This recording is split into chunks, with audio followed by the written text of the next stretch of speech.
Die Beethoven-Sonaten waren für mich schon immer da.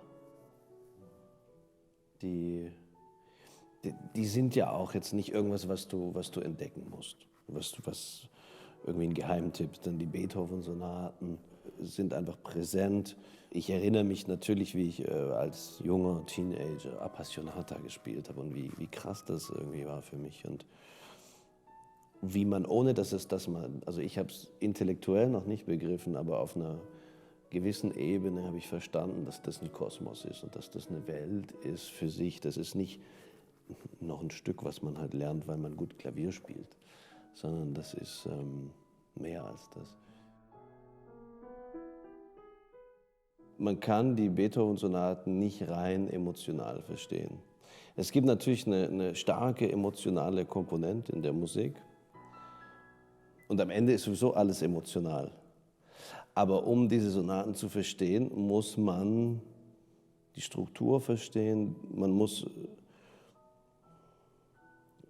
rausfinden, was jede einzelne Sonate oder sogar jeden Satz so innen drin zusammenhält. Weil der Beethoven war ein Architekt, er war nicht jemand, dem das leicht von der Hand ging, der sagt, jetzt schreibe ich mir mal eine schöne Sonate und die gebe ich dann raus und dann gibt es ein paar Gulden dafür oder so. Sondern der Beethoven hat um jede Note gerungen und er hat jedes Thema hat er geprüft, er hat was er damit alles machen kann. Jedes Motiv hat er eigentlich gebaut. Und das muss man verstehen, was er sich dabei gedacht hat, wie er irgendein kleines Motiv weiterentwickelt, wie er eine Variation, wie er eine Umkehrung davon bringt und dass daraus eine Kohärenz entsteht. Deswegen sage ich, dass er ein Architekt war, vielleicht der genialste, nicht vielleicht, er war der genialste Architekt. Also immer, egal wie strange manchmal was wirkt oder wie sehr man überrascht ist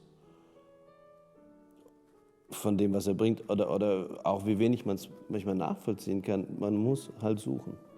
Man muss suchen und im besten Fall finden und verstehen, was er sich gedacht hat. Und deswegen kann man diese Werke nicht rein emotional verstehen, wenn man sie spielt. Wenn man sie hört, natürlich, man soll sie nur rein emotional, man soll irgendwie zulassen, dass sie für den Moment Besitz von einem ergreifen. Aber wenn man sie spielt und wenn man das wirklich wiedergeben will, muss man nachvollziehen, wie er den Satz gebaut hat, auch welche Beziehungen zwischen den Sätzen bestehen. Und da muss man sich fragen, warum? Weil das ist nicht Zufall, bei ihm ist gar nichts Zufall.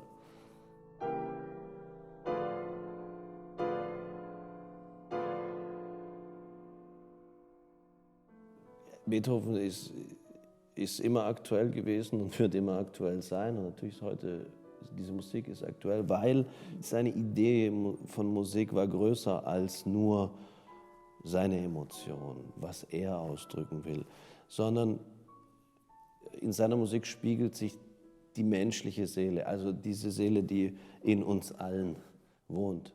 Und deswegen ist es einfach immer relevant. Also Trauer in Beethoven, das ist unsere Trauer, das ist die menschliche Seele, die trauert, das ist nicht seine.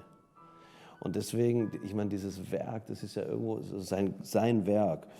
Die 9 Sinfonien, die 32 Sonaten, die 16 Streichquartette, die 5 Klavierkonzerte, das ist irgendwo der bedeutendste Beitrag zur abendländischen Kulturgeschichte. Also das ist so ambitioniert gewesen und so groß,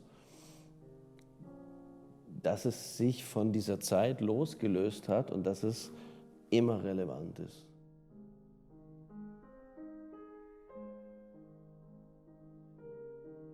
Ich habe ja diesen Arthur Schnabel nie kennengelernt. Aber irgendwie ist er eine Figur, an die ich jeden Tag denke. Damals, der Leon Fleischer hat den Schnabel eigentlich in jedem Unterricht erwähnt. Und der Arthur Schnabel hat eine wirklich bedeutsame Notenausgabe gemacht von den 32 Sonaten. Und Da schaue ich eigentlich auch jeden Tag rein. Da stehen unglaublich wichtige Informationen drin, Gedanken von ihm, phänomenale Fingersätze. Er hat eben auch alle 32 Sonaten als erster Pianist aufgenommen. Und der ist so eine Figur der Inspiration für mich. Und es ist natürlich wahnsinnig schön, dieses Gefühl, jetzt auch sich auf die Reise zu machen und diesen Kosmos für mich zu erschließen und die 32 dann irgendwann auch aufgenommen zu haben.